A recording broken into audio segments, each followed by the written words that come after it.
Salam, mən Səadət. Sizə kimya və biologiya fənnini tədris edəcəm. Bugün isə biologiya 7-ci sinif yeni dərslikdən 1.3-cü mövzu olan işıq mikroskopundan istifadə mövzusunun tapşırıq izahına baxacağıq. Elə isə keçid edək tapşırıqlara. Öyrəndiklərinizi tətbiq edin. Mikroorqanizmlər diametrlərinə görə şərti olaraq 3 qrupa bölünür. Ümumiyyətlə bu uşaqlar önəmli hissədir. Buranı mən əminəm ki, KSG, BSG hər hansı bir test vəsaitinə salacaqlar. Bəlkə gələcəkdə dimin suallarına da düşə bilər. Çünki dərsdə verilməsə belə tapşırıqlara diqqət etməliyik. Çünki burada məsələn bu düstur bizə testlər zamanı verilmir. Biz onu özümüz xatırlamalıyıq ki, faktiki ölçünü tapanda şəklin ölçüsünü böyütmə dərəcəsinə bölürük. Ümumiyyətlə danışım sizə bunun barəsində. Deməli, istifadə olunan ölçü vahidi mikrometr olacaq burada. Mikroskopi obyektlər üçün mikrometr əsas ölçü vahididir. Deməli, bu belə də yazıla bilər. Bircə dəqiqə. Bu belə də yazıla bilər. Belə də yazıla bilər. Mikrometr. Sonra əsas qeydlərdən biri, baxın bunu da qeyd edin özünə. 1 millimetr 1000 mikrometrdir. Bunları bildikmi? İndi bunları da bilək. Görək nə deyir? Deməli, kiçik ölçüllər 2 mikrometrdən kiçik olur. Orta ölçüllər 4 mikrometr ilə 2 mikrometr arasında yerləşir. İri ölçüllər isə 4 mikrometrdən çoxdur. Deməli, gəlin burada verilən misalı həll edək, məsələni həll edək. Düsturdan istifadə edərək böyütmə dərəcəsi 400 və şəkil ölçüsü 8 mm olan canlının faktiki ölçüsünü müəyyən edin. Mən yazacağım ki, 8 mm bərabərdir 8 vurulsun 1000 edəcək 8000.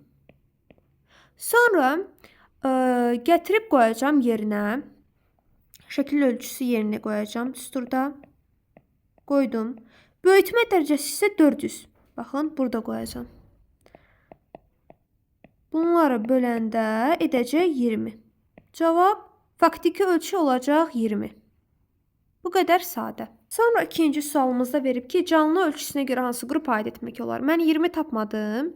20 də ki, burada baxıram ki, iri ölçüllər 4-dən böyükdür. Baxın, 4-dən böyükdür. Deməli, biz bunu iri ölçüllər qrupuna daxil edəcəyik. Baxın, yenə verib. Öyrəndiklərinizi yoxlayın da. Əgər hüceyrənin faktiki ölçüsü 30 mikrometr, böyüdülmüş ölçüsü isə 1.5 santimetr olarsa, mikroskopun böyütmə dərəcəsi nəyə bərabər olar? Deməli, burada biz 1.5 santimetri santimetrlə verib, normalda millimetrlə görmüşdük. 1.5 santimetri çeviririk millimetrə. 1.5 santimetr 15 millimetrdir. Sonra keçməliyik mikrometrə. Çünki görürük ki, faktiki ölçü də mikrometrləndir. 15 millimetr 15 vurulsun 1000 mikrometrdir. Eləyəcək 15000 mikrometr. Niyə bildim? Çünki baxın burada 1 millimetr 1000 mikrometrdir. 15-də vurdum ki, 1000-ə 15000 mikrometr etsin. Sonra da yerinə qoyacağım bu düsturda. Elə buradan qoyaq. Baxın. Faktiki ölçünü verib bizə buradan yazaq. Faktiki ölçü 30. Baxın, belə burada yazdım. Bərabəri qoydum. Böyüdülmüş ölçünü yazıram. Deməli, yəni şəklin ölçüsü deməkdir də bu. Santimetrlə verib deyə böyüdülmüş ölçü deyilir. Yazacağıq 15000. Yəni, bunlar mikrometrdir deyə mən bunu bir də yazmıram.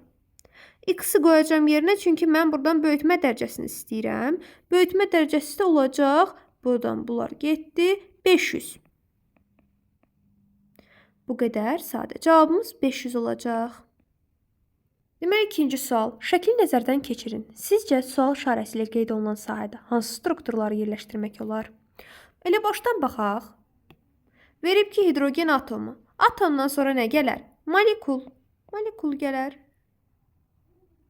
Məsələn, nə molekulu? Yazaram ki, zülal molekulları. Sual işarəsinin yerinə. Bugünlük dərsimiz bura qədər. Digər hansı dərslərin, tapşırıqların, dərs vəsaitlərinin, testlərinin tapşırıqlarını istəyirsinizsə, şərh bölməsində qeyd etməyiniz kifayətdir. Digər dərs videolarımızda görüşənədək. Sağ olun.